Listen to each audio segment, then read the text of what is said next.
Baik, Assalamualaikum warahmatullahi wabarakatuh. Perkenalkan, nama saya Deva Aristotelan dengan NIM terakhir 624. Dan hari ini saya ingin membuat video untuk mata kuliah strategi internasional untuk pelajaran PAUFIT hari ini. Nah, hari ini saya ingin mengerjakan tugas UAS-nya saya untuk pelajaran PAUFIT.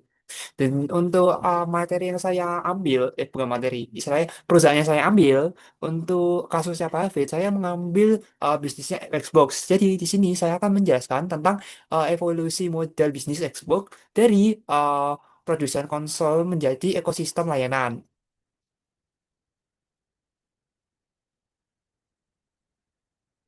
Nah, dari yang era konvensional atau era awal-awal ya Expo itu mereka itu tuh berfokusnya tuh pada dua hal, yaitu tentang penjualan perangkat keras fisik dan distribusi game mulai dari DVD fisik. Kan ini saya masih era-era zaman dulu sekitar 2001 sampai 2006 itu kan masih masa-masa saya di mana apa video game itu masih beradaptasi. Jadi mereka berfokus ya itu tuh pada apa namanya mesin bukan mesin istilahnya. Gimana bilangnya? Dia bilang aja konsol yang mereka dan distribusi game eksklusifnya mereka sendiri. Tapi di era sekarang yang banyaknya video game yang unik-unik, ada indie game, ada game dari profesional dari AAA dan lainnya, Xbox itu tuh berubah apa namanya uh, cara mereka apa namanya apa namanya income-nya cara bisnisnya mereka mengubah dari apa namanya daripada menjual konsol menjadi apa namanya penjual pelayanan video game, entah itu dari subscription sama lainnya seperti kayak yang saya mau jelaskan di arena layanan digital di mana itu seperti yang saya bilang tadi ada dua hal yang penting juga, yaitu pengarahan model bisnis di mana perkembangan teknologi di digital ini mendorongkan sistem layanan digital berbasis langganan per bulanan seperti subskripsi Xbox Plus di mana orang-orang bisa itu apa namanya meminjam game yang akan masuk di Xbox Plus itu dan uh, komputasi komputasi awal atau cloud computing. Nah, dengan mereka melakukan ini, mereka bisa membuat ekosistemnya mereka sendiri yang lumayan kuat. Sampai sekarang aja itu tuh salah satu apa namanya source income yang paling gede dari Xbox sendiri. Itu kenapa di era yang sekarang tuh Xbox itu bukan berfokus pada konsol-konsolnya, tapi berfokus pada apa namanya Game Pass-nya. Dan dari apa namanya kita lihat ini dari owner apa namanya owner baru ya sekarang yang barusan kemarin diganti, mereka juga daripada improvement ke konsol-konsolnya, mereka lebih fokus kepada layanan apa ya bersubskripsinya mereka atau Xbox Plus. Nah dari sini juga kita bisa lihat bahwa transformasi Xbox itu tuh bisa dilihat dari owner barunya mereka dari sejak 2001 mengandalkan kualitas perangkat yang keras, keras, kini dan Microsoft. Nah, menstrukturkan strategi untuk membangun ekosistem komprehensif bagi gamer dan seluruh duniaan. Nah, kesimpulan saya bisa kasih itu tuh saya tuh mereka itu gimana ya bilangnya? Mengandalkan kualitasnya mereka, kualitas apa namanya? Cara mereka berbisnis dan lain-lainnya. Dengan mereka apa meningkatkan customer service, apa namanya? Isi subscription-nya dan lainnya, mereka bisa lebih kompetitif dan memiliki ekosistemnya sendiri-sendiri. Nah, berikutnya itu adalah apa namanya slogannya mereka saya. Slogannya mereka adalah to bring joy and community of gaming to everyone on every device. Nah, community exclusive game ini istilah itu visi ini itu menegaskan bahwa keunggulan Xbox itu tidak hanya dipuaskan oleh perangkat keras konsol di bawah televisi konsumen.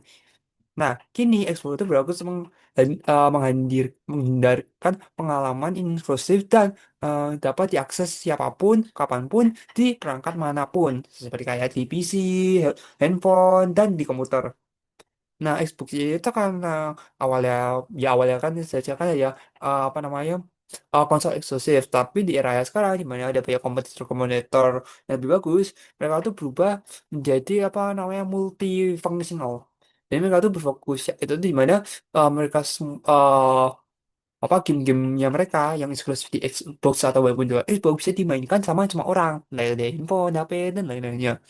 Itu gimana Xbox tuh di zaman sekarang tuh bisa lebih kompetitif daripada PlayStation dan Nintendo karena mereka itu tuh lebih terbuka daripada perusahaan lain-lainnya. Nah, berikutnya ada ekosistem Xbox baru.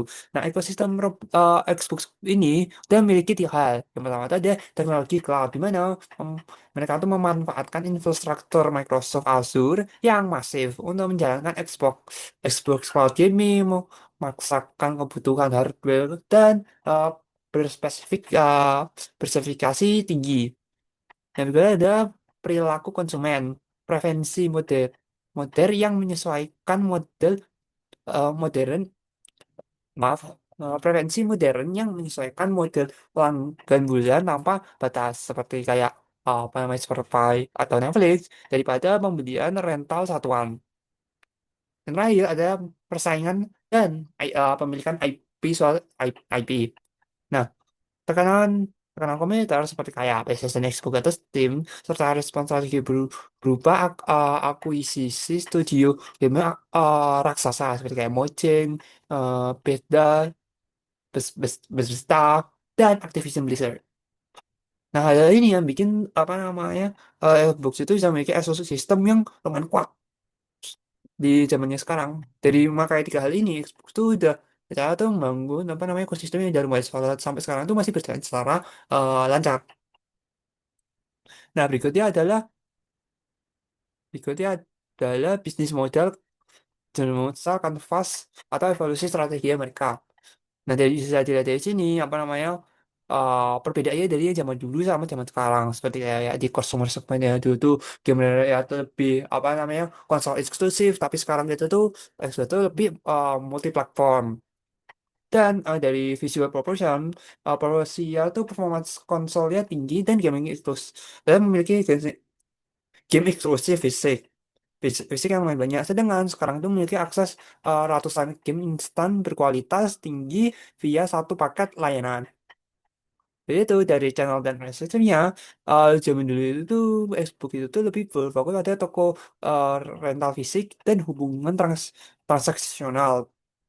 Sedangkan kalau zaman sekarang itu mereka Xbox itu bisa itu lebih luas memakai aplikasi, jadi bisa terjangkau sama semua orang seperti kayak di Xbox Live atau di clouding service dan lain-lainnya.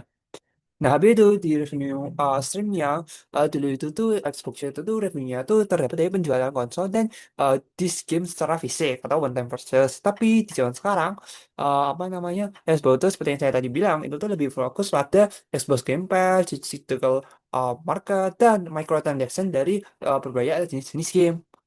Nah, dari key resource-nya perusahaannya itu juga lumayan beda di zaman sekarang. Ya, dulu kan mereka kan lebih fokusnya itu ke konsol, jadi lebih fokus ke manufacture hardware, circuit distribution fisik, dan apa namanya istilah itu yang berhubungan hal-hal dengan konsol.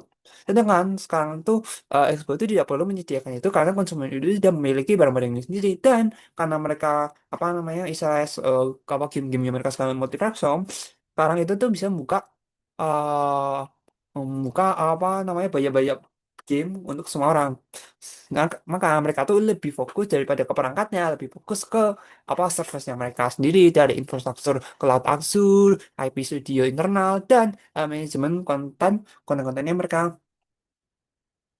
Nah, berikutnya adalah tentang menghilangnya hambatan finansial bagi konsumen dengan menimbulkan beban komputasi komputasi dari perangkat lokal ke server puas. Di sini itu integrasi kok komputer awan, mereka Azure bukan sekedar alat, melainkan eh, tulang punggung yang memungkinkan ekspor memintas batasan hardware dan mengubah setiap layar pin, pintar menjadi konsol potensial. Nah, berikutnya konten eksklusif adalah bahan bakar utama untuk menenangkan rasio churn pada model bisnis pelanggan.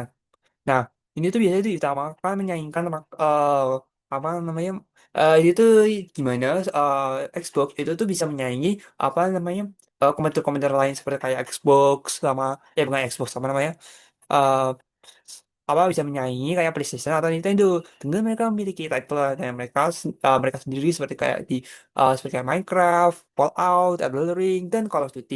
Mereka masukkan itu ke Game Pass, jadi semua orang itu tuh bisa memainkan itu tanpa harus membeli apa namanya IP-nya itu secara mahal. Dengan mereka itu membeli Game Pass, mereka itu istilahnya itu menghemat berapa dolar daripada membeli yang asli yang seharusnya itu perlu menabung itu berlama-lama terus.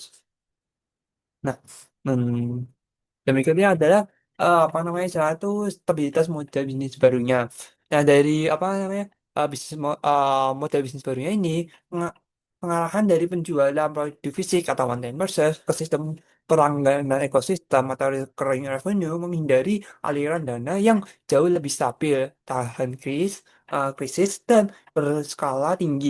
Nah dengan apa namanya perubahan yang mereka dari penjualan konsol otomatis jadi apa namanya penjualan subskripsi, Xbox itu bisa meningkatkan revenue itu secara baik karena mereka itu tidak perlu apa namanya membuat terlalu baik terlalu fokus pada konsol baru dan apa namanya produksi gaming disc, tapi mereka bisa berfokus pada promosi dan service yang mereka. Jadi apa namanya yang diberikan oleh Xbox Pass kita akan lebih merasa itu tuh kayak dihargai bahwa oh aku beli ini. Wah, tapi aku mendapatkan katanya lebih dari apa yang aku butuhkan. Wah, aku nggak seneng. Aku mendingan sama mereka terus aja. Jadi, apa namanya, pelanggan setia yang mereka istilahnya. Nah, berikutnya adalah PC game. Apa namanya? Bukan PC, Game Pass.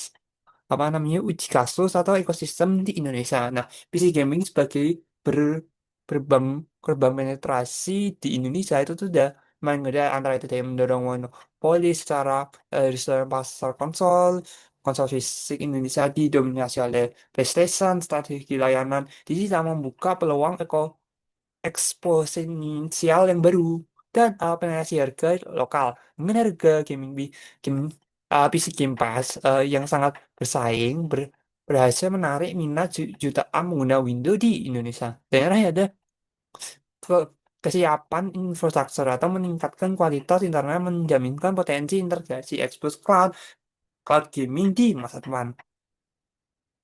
Nah, dengan 100% rekening ekosistem, mereka tuh bisa dengan mereka ini, mereka bisa yang pertama itu menstabilkan keuangannya mereka, kedua menambah loyalitas pelanggannya mereka, dan yang lain adalah mereka tuh memiliki apa namanya uh, pasarnya secara diverse antara itu dari apa namanya pasarnya dari PC atau dari mobile device dan dari apa namanya konsolnya itu sendiri. Nah, dengan mereka apa namanya dari bukan bicara itu dengan ekosistem ini Facebook itu bisa berjalan secara lancar tanpa harus membuat apa namanya terlalu banyak investment ke konsol. Dengan mereka apa namanya membuka apa namanya masuki pasar baru ini, mereka itu tuh bisa tuh berjalan lancar istilahnya. Nah, yang terakhir itu adalah apa namanya pelajaran strategi untuk pemimpinan bisnis. Nah, yang pertama itu ada hapus ketergantungan tunggal. Em, Menurut saya itu tuh dengan berdasarkan pada penjualan produk fisik tunggu, tapi menggunakan ekosistem yang berlanjutan dan bernilai. Yang berikutnya adalah responden terhadap konsumen.